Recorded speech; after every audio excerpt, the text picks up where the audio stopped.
Tente imaginar uma história de faroeste. Provavelmente você vai pensar num xerife heróico e charmoso que caça os foras da lei perversos, num velho oeste clássico ensolarado e claro, com muitas cenas de tiro, duelos e perseguições. Trazendo isso em mente, vamos entender o porquê que Os Imperdoáveis de 1992 desconstruiu essa ideia de maneira tão primorosa, e ainda ser considerado um dos melhores filmes não só do faroeste, mas da história do cinema.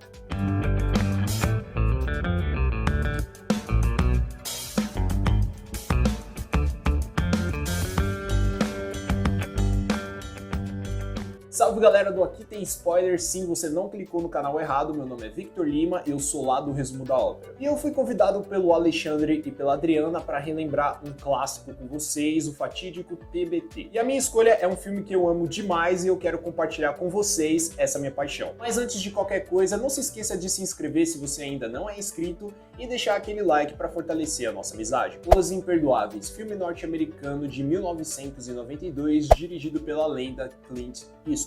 Um fora da lei aposentado que não é nem sombra de quem foi um dia, precisa de dinheiro, então embarca numa missão para matar dois homens que retalharam o rosto de uma prostituta. Clint Eastwood é um rosto imortalizado nos faroestes ou western, como quiser chamar. Ele fez clássicos atrás de clássicos, trabalhando com os melhores diretores do gênero, entre eles o italiano Sergio Leone, talvez um dos grandes nomes por trás desse tipo de filme. Ambos fizeram obras-primas juntos, e nos anos 90, com o ator mais veterano, ele tentou se aventurar em comandar uma produção do gênero. E é aqui que ele demonstra que entende tudo dos filmes do Velho Oeste, utilizando uma narrativa quase metalinguística, e cria um western revisionista, subgênero que busca questionar e subverter os principais elementos do faroeste, fazendo com que Os Imperdoáveis seja o filme que define esse termo em todos os sentidos, e uma obra temporal que não só se limita em subverter o gênero, ela transcende abordando temas muito mais universais e complexos. E claro, tudo isso feito com uma maestria maravilhosa. A direção do nosso querido Eastwood nos convida a adentrar no universo que ainda é faroeste, mas sem qualquer glamour, sem qualquer charme. É um velho oeste desconvidativo, amargo, sem alma, sujo, mas ainda dentro dessa ideia, ele executa planos lindíssimos, mesmo que a depressão ao redor tente manchar a paisagem. Ele ainda usa bastante a chuva como elemento de narrativa. Ela é inserida ou para gerar um mau presságio, como se algo terrível fosse acontecer a qualquer momento, ou simplesmente para intensificar a violência. O clima sombrio e realista da obra torna o filme numa odisseia negativa em relação ao ser humano, abordando temas muito mais abrangentes do que apenas subverter os clichês do gênero. Por exemplo, os filmes de faroeste sempre têm o protagonista bonitinho matando dezenas de bandidos para gerar aquela sensação de divertimento no público. Só que em Os Imperdoáveis, matar não é tão simples assim. Todas as mortes ou cenas onde os personagens estão se batendo, se espancando, são pesadas, não há graça nenhuma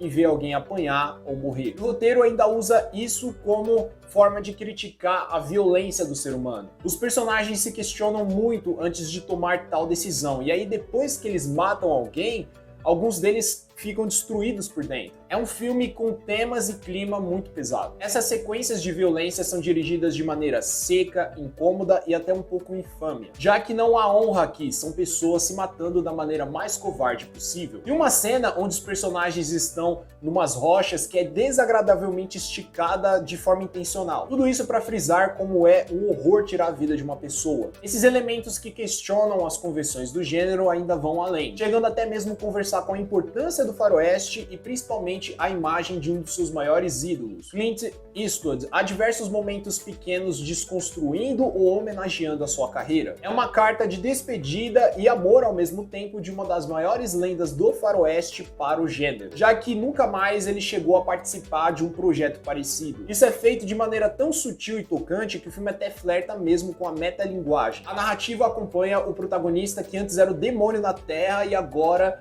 não é nada do que ele foi antes. A esposa que ele tinha acabou morrendo, mas o ensinou muita coisa. O ajudou com seus vícios em bebida, mostrou os pequenos valores da vida. Um homem terrível antes e agora é um fazendeiro fracassado que mal sabe montar no cavalo ou atirar. E de novo, subvertendo aquela visão que a gente tinha do Clint Eastwood, todo cowboy atirando pra tudo que é lado, sem ao menos mirar, acertava a cabeça dos caras. E é um pouco difícil assistir ele não conseguindo subir no cavalo. Só que essa jornada jornada que ele vai enfrentar vai o fazer questionar tudo isso, e o roteiro é cirúrgico em nos mostrar essa transformação. Do homem derrotado para o vislumbre de quem ele foi um dia. Do fazendeiro fracassado para o assassino cruel. A sequência final que completa esse arco é extraordinária, é satisfatória por um sentido, mas eu não vou falar muito para não dar spoiler. Só que não é divertida de ver, na verdade é bem incômoda, é bem violenta. Os personagens são excepcionais e muitos deles estão lá para desconstruir os principais clichês. O mais notável é o Gene Hackman, que inclusive ganhou o Oscar por esse papel. Ele é um xerife que não é nada romantizado se comparado aos clássicos faroestes. Os heróis são os foras da lei,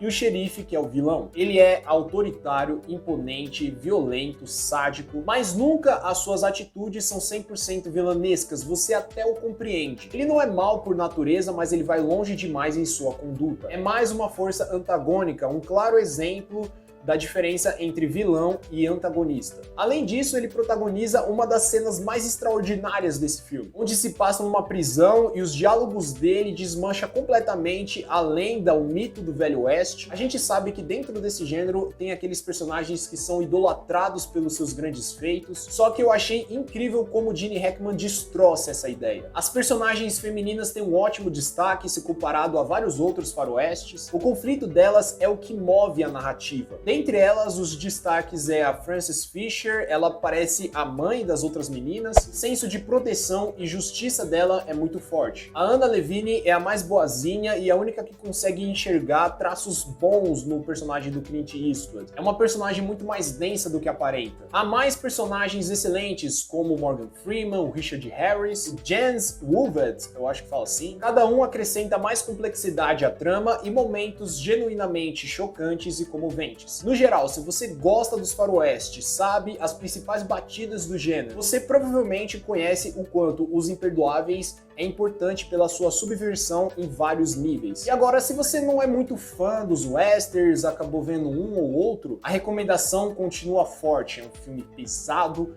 violento, comovente, mas acima de tudo excepcional e uma carta de despedida do Clint Eastwood para os faroestes. Lá no meu canal eu gosto muito de dar notas e deixar um textinho, um resumo da ópera do que eu analisei sobre o filme. Sendo assim, Os Imperdoáveis é complexo, melancólico e tocante em seu questionamento sobre os faroestes, feito de forma tão singular por uma das maiores lendas que o gênero já viu. Nota?